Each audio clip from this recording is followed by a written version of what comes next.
Pesona Danau Ugo yang tersembunyi. Sebuah danau perawan yang elok dipandang mata, yang belum tergarap dan belum tersentuh oleh pemerintah untuk menjadi salah satu destinasi wisata favorit. Danau ini bernama Danau Ugo, yang terletak di Desa Aurgading, Kecamatan Batin 24, Kabupaten Batanghari. Danau ini membentang seluas 24 hektar. Sebuah danau yang terbentuk secara alami. Mungkin namanya terlalu kecil untuk dimasukkan ke dalam bentangan peta nasional Indonesia. Meski begitu, keaslian alamnya tidak bisa diremehkan. Kondisi alamnya yang masih terjaga dan ketenangan suasananya sangat pas bagi penyuka wisata khusus di alam bebas yang otentik. Kata orang tua di Desa Aurgading, nama Danau Ugo ini diambil dari nama orang yang menemukan danau pertama kali.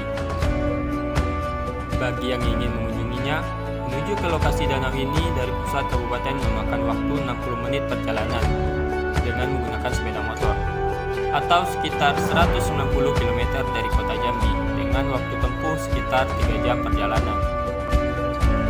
Untuk menuju Danau Ugo, kita melewati jembatan gantung yang terbuat dari besi. Jembatan tersebut menjadi jalan alternatif menuju Desa Aurgading, selain jalan lain yang memutar yang sangat jauh dan melewati desa lain. Beberapa tahun yang lalu, jembatan belum ada. Warga Desa Aurgading dan sekitarnya harus menyeberang sungai Batanghari seluas tak kurang dari 200 meter dengan menumpang perahu kecil. Beberapa tahun terakhir, jembatan dibangun untuk memperlancar transportasi warga. Sayangnya, selebar tak lebih dari 1,5 meter, hanya cukup untuk dilewati sepeda motor satu arah.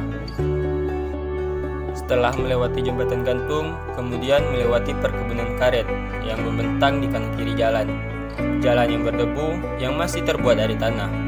Sekitar 200 meter kemudian, masuk ke jalan setapak yang membelah perkebunan karet yang luas dan sepi.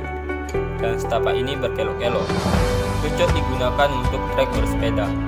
Sejauh mata memandang, hanya pohon-pohon karet yang dipenuhi batok kelapa tempat untuk menyedap karet, ditambah rimbunnya dedaunan.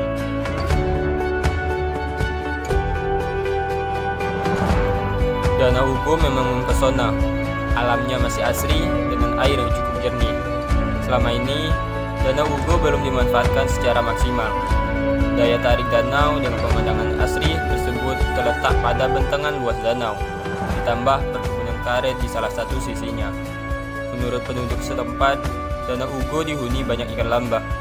Setiap harinya, warga sekitar mencari ikan lamba untuk dijual dan dijadikan lauk pauk.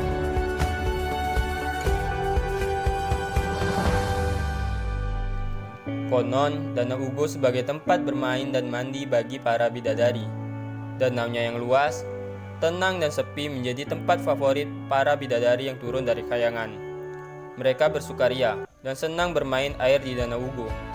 Menurut kabar yang diyakini warga, sampai saat ini, danau tersebut tidak boleh dirusak. Karena pernah ada yang meracuni ikan, tapi di pagi harinya, ikan-ikan tidak mati, melainkan telunjuk manusia yang timbul. Sejak saat itu, warga sekitar mempercayai kalau air danau tidak boleh tercemar dan dikotori orang-orang yang tidak bertanggung jawab. Oleh karena itu, keasrian Danau Ugo terjaga sampai sekarang. Warga sekitar juga mempercayai saat di danau harus mencuci muka dengan airnya, karena jika tidak akan mengakibatkan sakit panas atau demam. Warga berharap potensi desa ini mampu dikelola secara baik, sehingga bisa menambah pendapatan asli desa dan mendorong kemajuan perekonomian masyarakat. Sejumlah rencana sudah disiapkan oleh warga kalau Danau Ugo sudah menjadi tempat wisata. Mereka siap mengelola warung-warung makan, menjual souvenir, menyediakan jasa ojek, dan lain-lain. Pandangan mereka optimis untuk kemajuan desa dan warga, bahagia menatap masa depan desa. Adalah ibu, kita manusia memperkosa